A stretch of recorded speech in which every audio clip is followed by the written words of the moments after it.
Good evening, everyone. Our student reader tonight is Adena Ajike in the 5th form. Adena has been taking the independent study in creative writing this year and has been doing really well. She's a really passionate student of English literature who writes really good critical essays in English class, but she also has a very natural and true poetic voice which comes across in her work. And when we say poetic voice, we don't mean the way someone speaks, although she does speak very well and clearly. We mean the way that the words come out onto the page can just be heard very naturally as though someone is speaking. And that's an aspect of her talent which I'm looking forward to you all listening to tonight. Give her a warm welcome, please.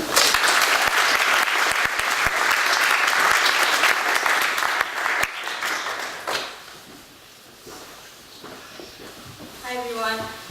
This first poem is titled Ama and Abunala, which is hard, which is, for those of you who don't know, it's the main dialect of Ethiopia, and it directly translates in English to grandmother and her coffee. Analogical time still exists in this place, and it informs me that it is 20 past 8, though my mind, foggy with suspended dreams, insists that the sun has only just broken nightfall. I rise on stiff limbs, a borrowed shirt and a layer of fading sleep hanging off my shoulders. I take only a few steps before I am already there. Everything is touched with rust, and the spices of yesterday and the day before. In the bowl of fruit, patiently oxidizing, is missing an apple, the early rising life of the working man. I see my uncle's quiet smile in the washed dishes by the sink, and the unconditional care in the loaf of new bread sitting on the scratched wooden table in the warmth of the window. But I turn to the stove where a scorched pan stands ready, accompanied by a paper bag of earthy raw beans. And I am reminded not of him, but of the woman who we share by blood, merely a wall away, murmuring pious verses in a tongue I still long to sing, reading from a thick, withered book that I once longed to live by. I smell the seeds birthed from the same mountain that forged our own bones as they are lit by fire. I see her bird's eyes squinting into the lines of her skin as she fills my mug. Watch the milk join the soil's water in a careful stream that only a nurturer who has seen pieces of herself in enough lives would care to ensure. I am alone, but I am alone, except for the city, murmuring to me from the window, until she walks softly through the doorless entrance, smiles, kisses my cheek, and begins to roast our coffee. And as I sit by the table with the missing apple, I know I am blessed to have this timeless kitchen, this little refuge.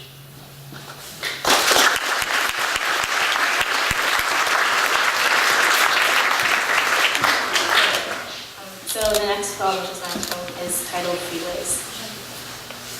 It's more than enough just to imagine that this is what we're meant to be. To want to be the same hurtling cars we hear streaking the concrete at night. To try to be the lambent lights that still manage not to vanish. And as we're sprinting down darkened streets, let's obsess over using the cords in our throats to freeze these moments for another time. Even though later on we'll be staring at the ceilings of our childhood bedrooms, wondering what demons put those same thoughts into our heads. And we'll drive our heads into the sand for a while longer, just to bury the sound of the second hand going around again. Because this is what we're meant to be. The same hurtling cars we hear are now in our control. Our own 2 feet lead us down the alley, and nothing else. We pollute our organs because we can, because we're meant to. And we amplify the flaws in our new bodies because that's what we've been told to do. After all, what else is there to do in these moments, rather than admit to ourselves that the work might be too big? As the ticking gets louder, we start to realize that we can't be the smashed metal at the end of the freeway. And even though we are not done scraping our knees on cement, we never will be anyways, because control is intangible for a reason. It is true that we might be pieces of flaring glitter against the black canvas that we're still trying to hide in, but there are 7 billion pieces, and the canvas is never ending. Thank you.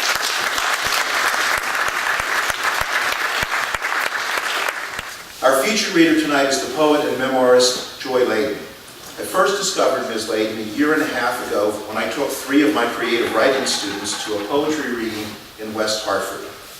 On that night, Ms. Ladin read poems from her books Transmigration coming to life, and the definition of joy. Deeply personal poems about her difficult search for an authentic identity. On the way to the van, all three of my students said, almost in unison, "Mr. Surface, you've got to try to bring Joy Ladin to Westminster." I immediately ordered several of her books, and not long after that invited her to be a Friday night reader. Fortunately for us, she graciously accepted the invitation. It is obvious to anyone who knows Miss Ladin's poetry and prose that she has a very interesting personal story to tell. A story about the complicated relationship between gender and identity. But it is also obvious to anyone who has taken the time to study her works carefully that she is a prodigiously talented writer. Her poems are bursting with big ideas. They are philosophical and reflective and meditative poems about time and God and love and death and the soul. But they are also poems grounded in the senses, filled with striking images and stunning metaphors. Even more wondrously, they are poems that celebrate the beauty and power of rhythm and cadence and music in poetry. She is, by my standards, an absolute wizard with line breaks, and she has an infallible ear for sounds. Her poems make frequent use of sound devices like alliteration and assonance and consonance and rhyme. Yes, Joy Ladin is obsessed with the big ideas and questions of life, but she explores those ideas and questions through the quotidian but radiant details of language and through ordinary human experiences. After all, other worlds, spiritual worlds, can only make themselves known to us through the sounds and sights and tastes and smells of this world. And so it is that Miss Ladin ultimately celebrates what it means to be alive in this world. Please welcome our February Friday night reader, Joy Ladin.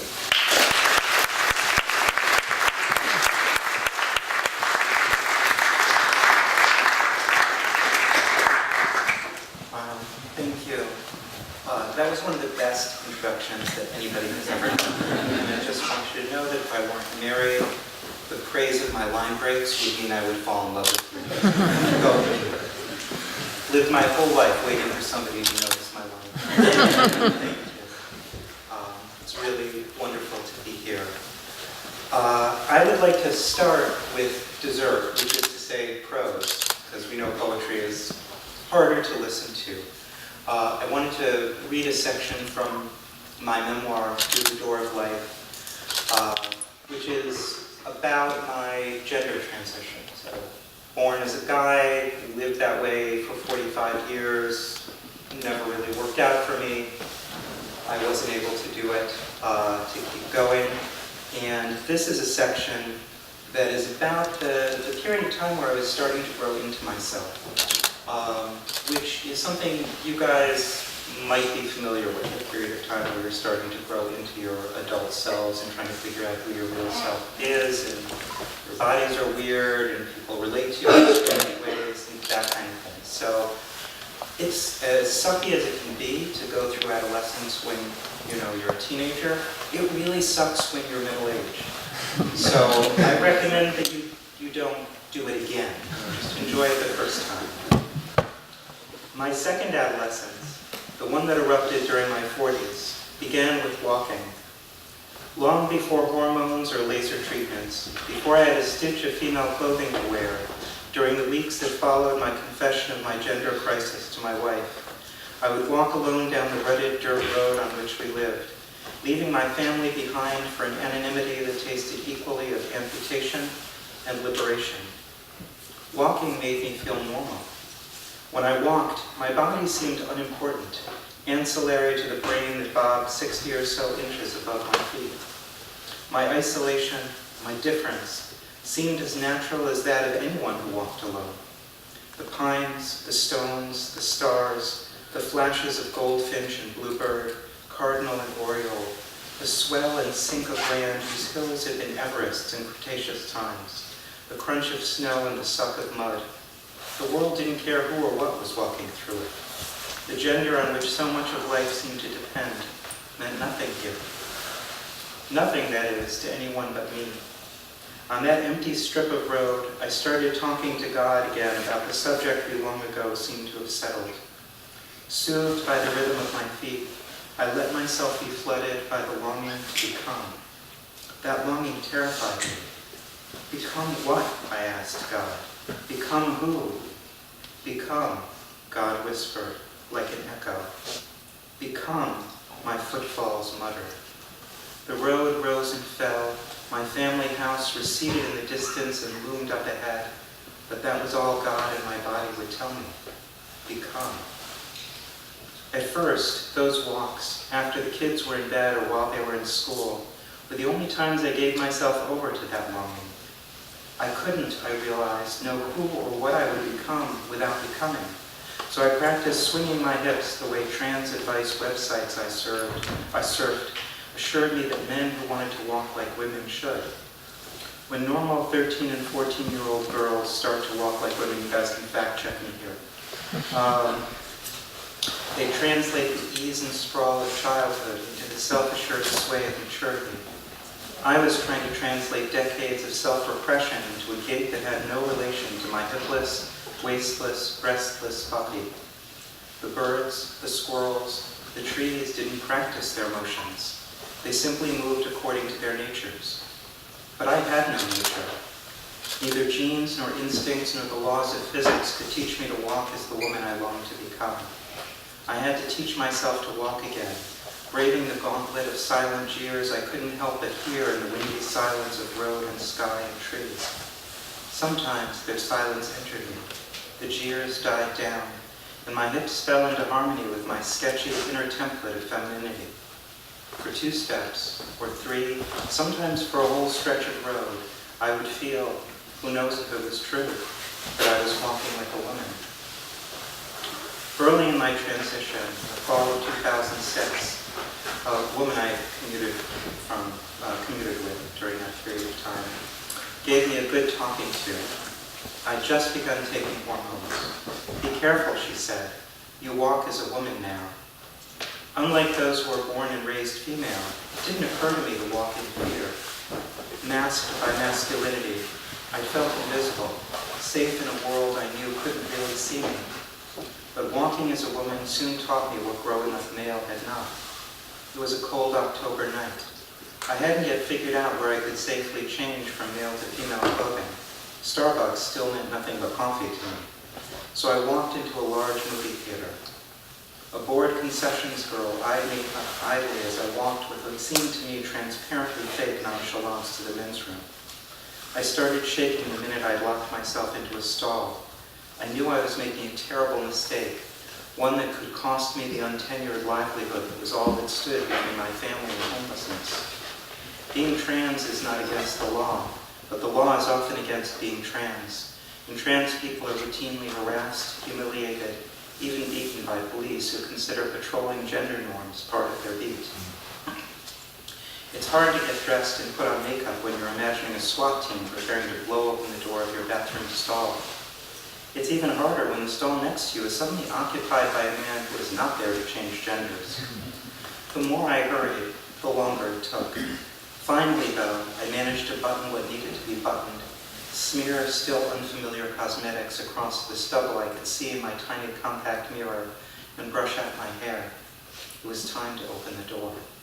I waited until the bathroom sounded empty, slid open the latch, and dashed in skirt and sweater into the hallway shared by both the men's and women's rooms. The popcorn girl eyed me coldly as I walked past. I wondered if she noticed that I was only swinging my hips every 4th or 5th step. More likely, she was watching to see if I would try to sneak into the movies. I made it out the door without being screamed at, arrested, or beaten. I was on the street, safe. But as I walked along, clutching my thin jacket tight against the wind, I suddenly didn't feel safe. The avenue was getting darker, the rows of shops giving way to housing projects. Some streetlights were out, some flickered. Shadows thickened, and the young men who moved in and out of them seemed predatory, hungry. When a homeless man asked me for money, I jumped. I fumbled some change out of my purse. "Thank you, honey," he said, and ducked into a doorway. One of my clip-on earrings had come loose, and my fingers were shaking too hard to screw it back on. There was no doubt about it. I was terrified. But was I terrified of being attacked because I looked like a woman? Or because I looked like a man trying to look like a woman? The familiar dilemma, was I a woman or just a wannabe, calmed me. The world and I were on the same terms, after all. I tightened my earring and walked from the block of darkness toward a block of light.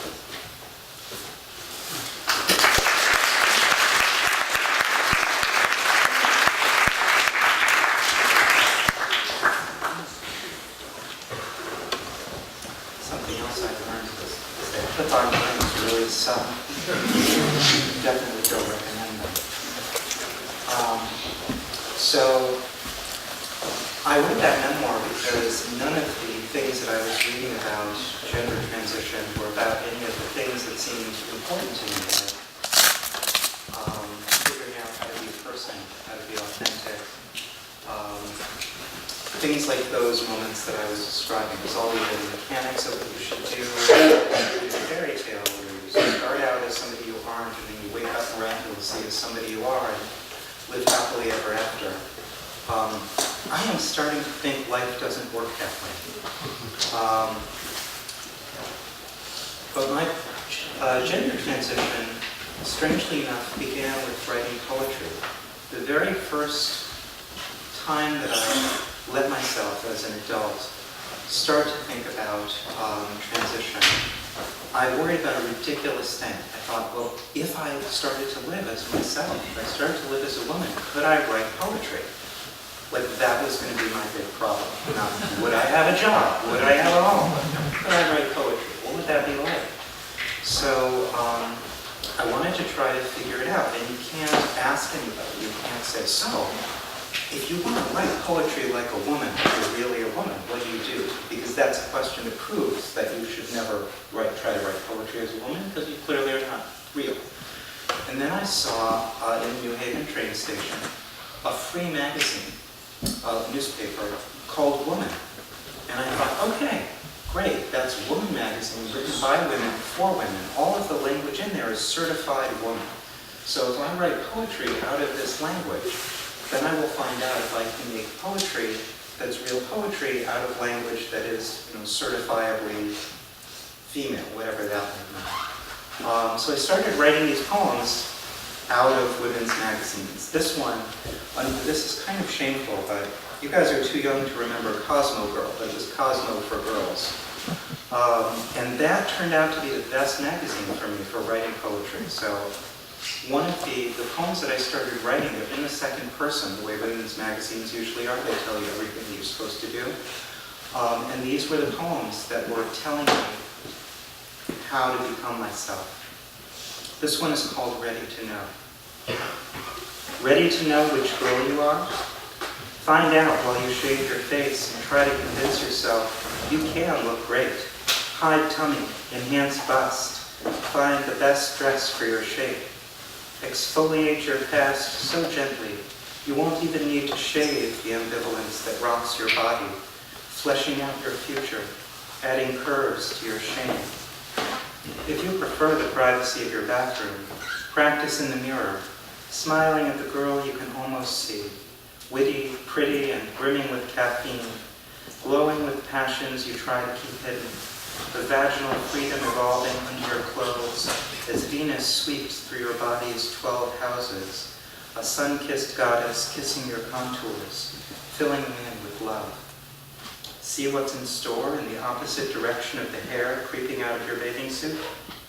Real life and real feelings curling gratefully around your navel, winter fading as the quintessential girl moves into your chest, offering you up to the goddess shredding the guy you've been for years.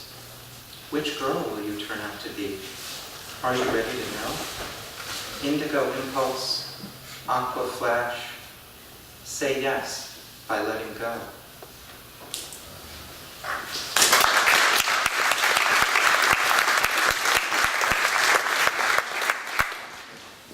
You can see the language that I took from the horoscope section of the Women's magazine. That was where the whole Venus thing came from.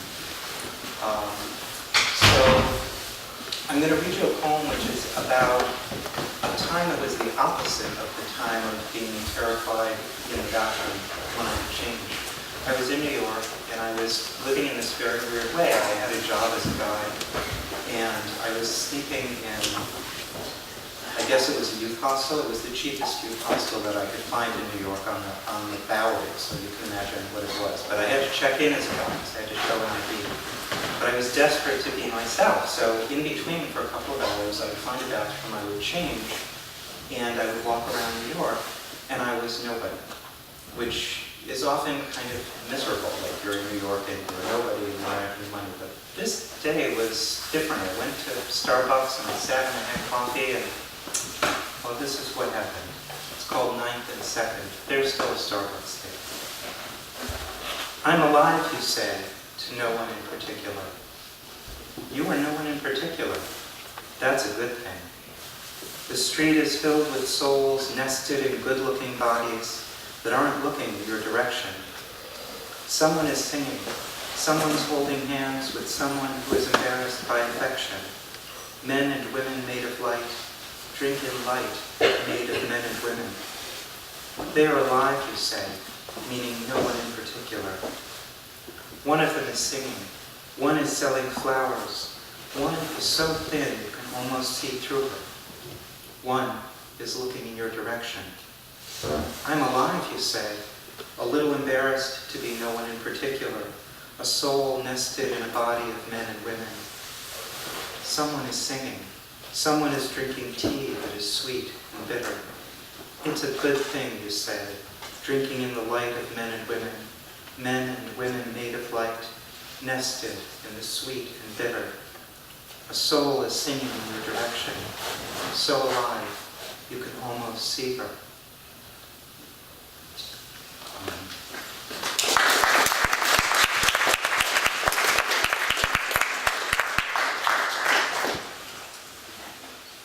One of the bad things about not being yourself is people will say things like, actually I teach Orthodox Jewish women. That's my college is all Orthodox Jewish women.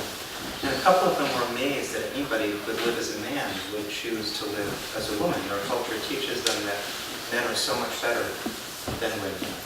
And our lives are so much better. But actually non-Orthodox people have said the same thing. They're like, what about male privilege and things like that? But it kind of sucks to not feel that you exist, to not look in the mirror and see somebody who looks like you, to hear a name and it doesn't feel like your name, to feel like the people who love you are loving a space where you should be, but you actually aren't.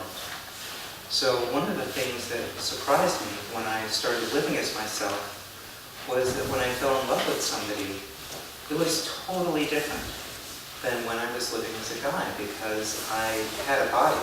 I wasn't just sort of a ghost floating above a body.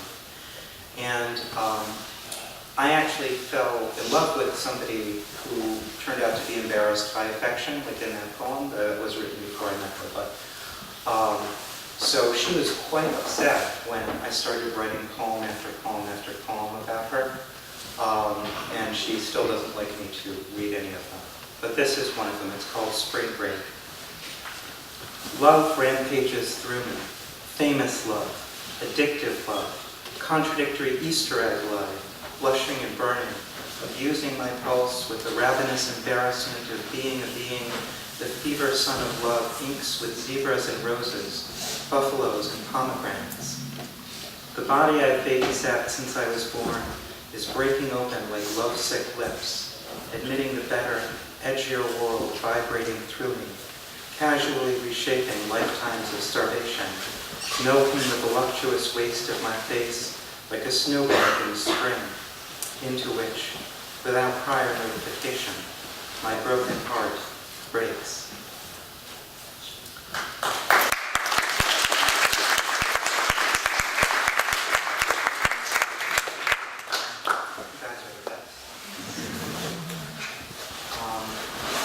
Taken advantage of my wife's absence to read another love poem. And this is a different one.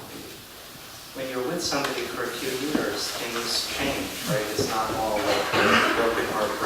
into spring or whatever it is. This is called, In This Dream We Can See Each Other's Dreams. In this dream, I'm never tired. We pedal uphill for hours toward a lighthouse that keeps sliding higher beyond our reach. In this dream, your childhood is there in your cupboard, right behind the spices. In this dream, we stroll arm in arm through museums of beautifully terrifying things. Shelves of books whisper as they meet us. In this dream, we never met. We miss each other by seconds in subways and movie theaters, a ballet of miraculous, life-changing encounters we don't know we've missed. In this dream, you ride a roller coaster through a city. I wait for you at the exit. I'm the one who's screaming. In this dream, we stay up late watching bald men love and lie. Our shoulders touch, our thighs. In this dream, potato chips aren't fattening. That's how we know we're dreaming. In this dream, we are the wine we're drinking.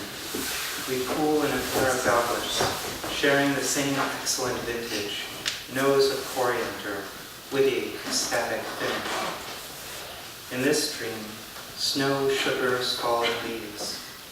Your arm slides around my waist. The trees and I turn green.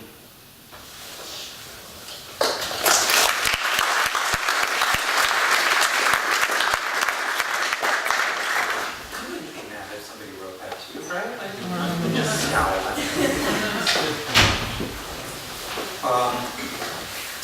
There's another kind of love. Well, there are lots of kinds of love.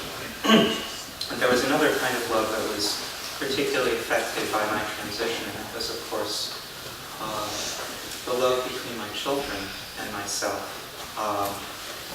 And, you know, it basically sucks when your parents get divorced. And it sucks, I think, when you have to think about your parents' bodies. And when your parents get divorced because one of your parents is going through gender transition, it's just not a good thing at all for both of those reasons. So it was awful for my children in different ways. And now and then I tried to write poems where I would imagine what they were going through. This is called The Leopard. It's for my middle child who is about 7. You are reporting on the leopard. You're only 7, and you already know the leopard comes in grays as well as yellows. The leopard's children tumble in the shadow of a rock. Gazelle bolt in the distance. Reporting on the leopard turns life and death into simple declarative sentences. The gazelle ignores the leopard until the leopard snaps its neck. In your kitchen, love and hate shadow each other the way you are shadowed by the birthday that tiptoes closer. You're only 7 and you already know you are the prey of the love you cannot escape. Love flings its kill over branches in the jungle that is your kitchen. You're only 7 and you already know its spots will make love hard to see until it snaps your neck.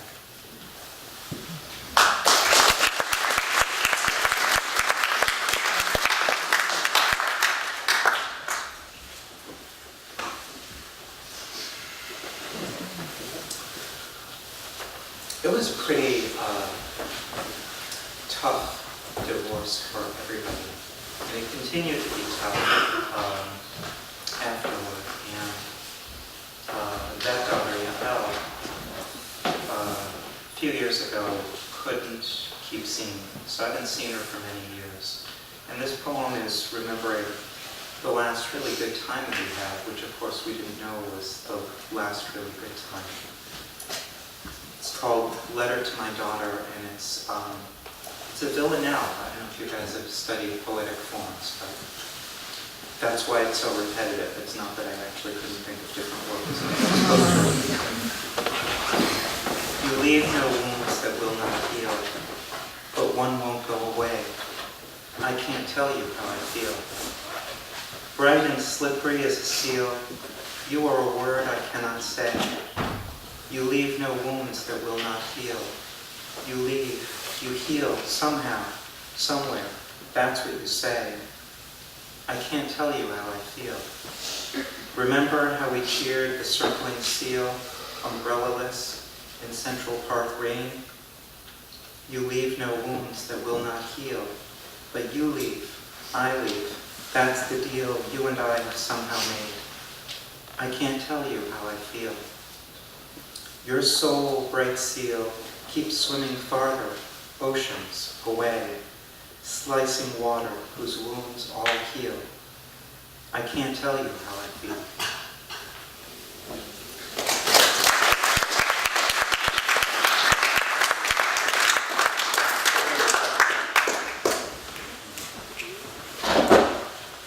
When I did my MFA, I was in my 30s and I was in Amherst.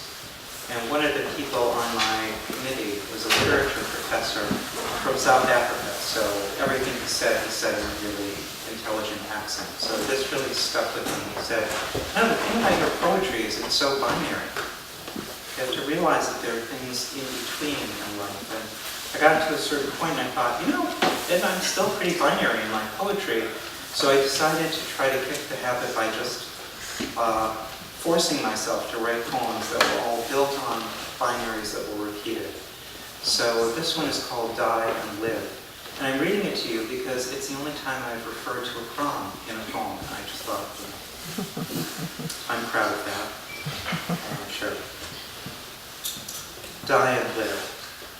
You're dead. You're dying. You're going to die. And as everyone tells you, that makes you more alive. To your dying bodies fall and rise. Don't be shy. They die, you die. Death tolls the music of life, luscious, suggestive, and sad as a prom dress lying in the grass. Something was here, some arms, some neck, some sweet confusion of sex with the love that's wholly gone and wholly there, as that fabulous couple, life and death, spin away, arm in arm, into another dance.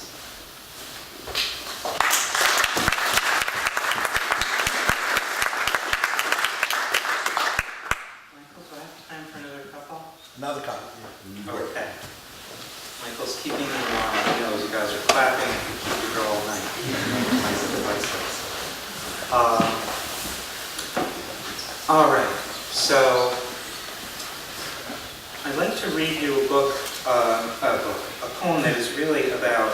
It's a really middle-aged poem, so maybe that's not the best choice. But there is a tradition of poets in middle age writing poems with beach in the title. I don't know why. It may have been Matthew Arnold with Dover Beach. Or it may just be that when you walk on the beach and you're in middle age, you think things that you feel are poetically profound, and so you write them down and publish these poems. I'm not really sure if there's a good reason for it. But there's a beach in East Hampton called Clearwater Beach, and that's what this poem is called. Someone spilled a drop of me, and now I'm everywhere, immersing pebbles on the shore, staring nesting plovers, boring their endangered chicks with unasked for confessions that I was young once too, that I can't fly either, that I startle myself when I glimpse my face in the mirror. I'm so sick of being sick, so over being over, so small, no bigger than the universe, a nanosecond after the cosmic egg big banged into n dimensions, where n is a number that preceded mathematics, and dimensions are strings, and Big Bang is a thing I can say but cannot imagine. I stare into the depths of time, but the depths don't stare back. I was made in the image of God. The world was put in my hands. Now every breath I take marks another extinction. Our universe may be past its prime, but there's still enough light to see nebulae nursing brand new stars, formed like us, out of dust and ashes. Out of billions of years, I still have a few to do what I was made to. So here I am, proselytizing plovers, another endangered creature who lives and dies, poops and pipes, soars and decomposes.